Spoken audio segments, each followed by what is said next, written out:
Olá, sou Suzeli Aires, do curso de Letras, Língua Portuguesa da Uninorte, e hoje falarei sobre o tema Processos de Globalização e Política Internacional, que faz parte dos conteúdos de formação geral do ENAD. Ao falarmos de globalização, a primeira coisa que vem à mente são os meios de comunicação, que encurtaram as distâncias e conectaram o mundo desde a invenção da televisão e do telefone. Mas com o advento da internet e dos celulares, teve esse papel intensificado. Hoje, conectados a uma rede, temos em mãos de forma instantânea informações do mundo inteiro.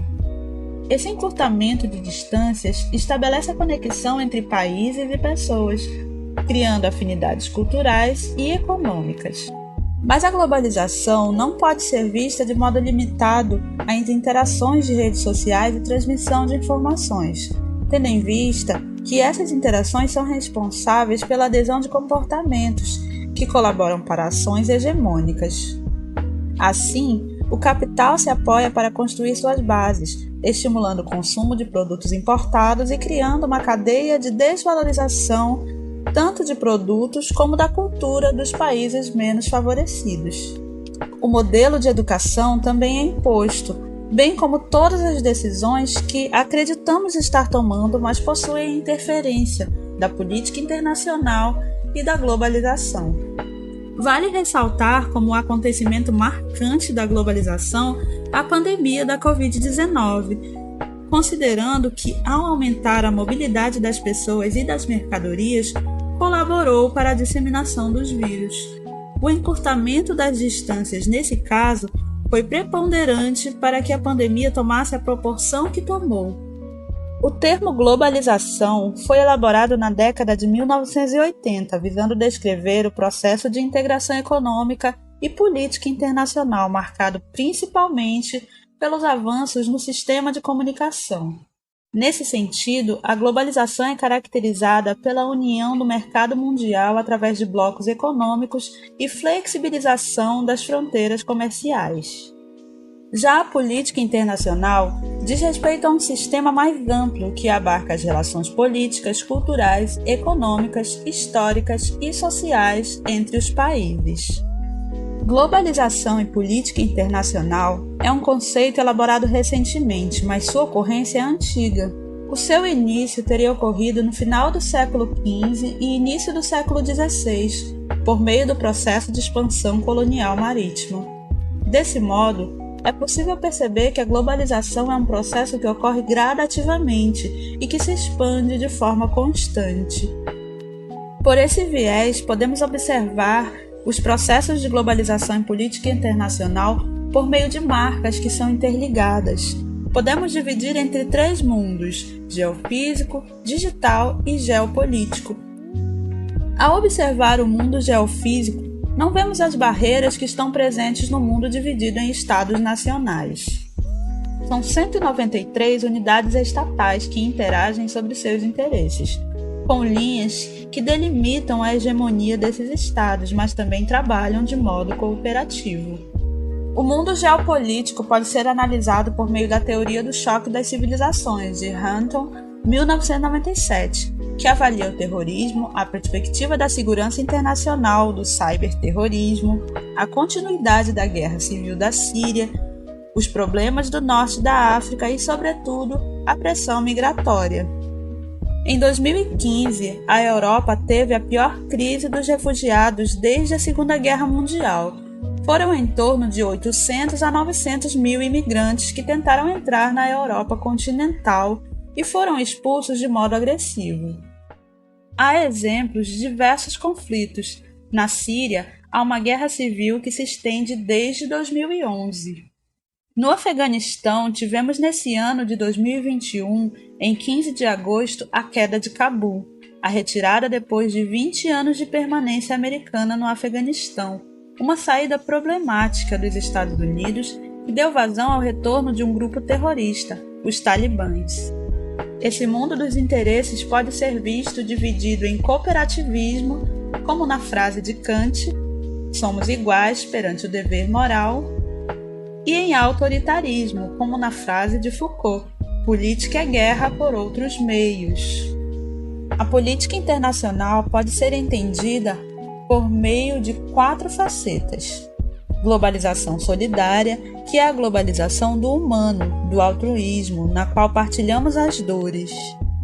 Globalização especulativa, que é a globalização dos investimentos, em torno de 1,2 trilhões de dólares por dia de especulações visando lucro. Globalização assimétrica, que é a globalização no sentido político das diferenças entre os países. E globalização produtiva, que é a globalização das indústrias migrando para vários países maximizando o lucro. Na globalização especulativa, existe uma hiperconcentração do poder em países centrais que comandam o mundo. Existe também a divisão do mundo pela contribuição do PIB dedicado à exportação, que demonstra o hiperpoderio de países como a China, que superou os Estados Unidos. Esse seria o mundo geoeconômico, de acordo com Castro, 2016. A globalização digital, ou ciberespaço, é um mundo sem fronteiras, permitindo que as pessoas troquem informações de todos os tipos, com infinitas formas de comunicar e compartilhar dados.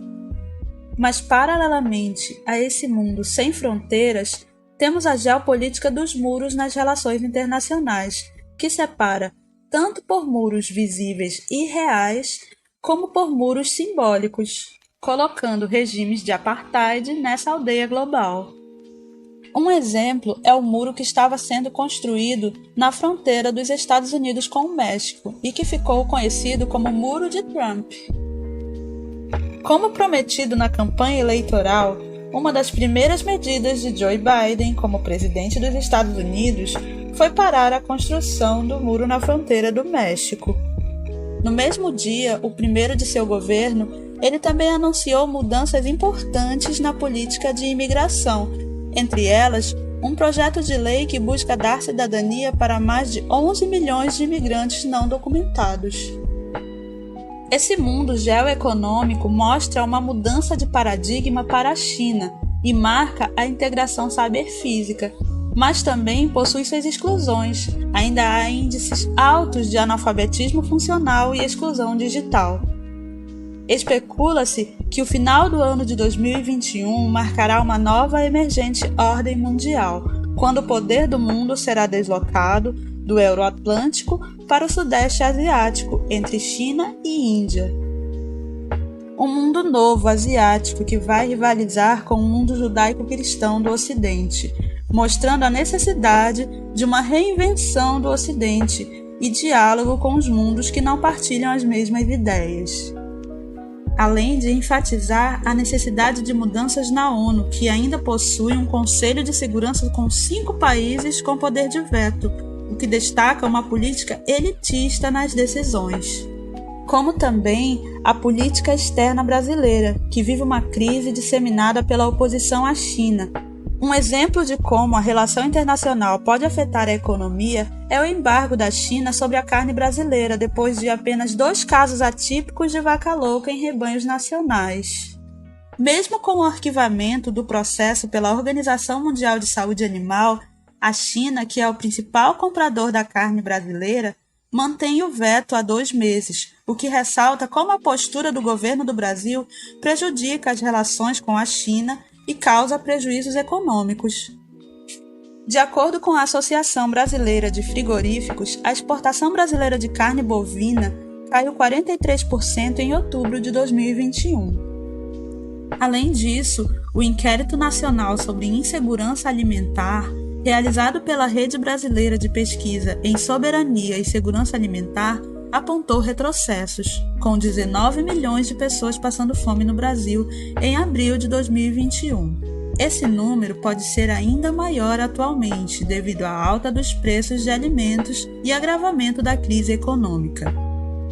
Diante do cenário da pandemia, o Brasil luta contra a crise econômica e tem as relações internacionais comprometidas pelas escolhas e atitudes do seu governo, o que demonstra a influência da globalização e da política internacional no funcionamento da sociedade.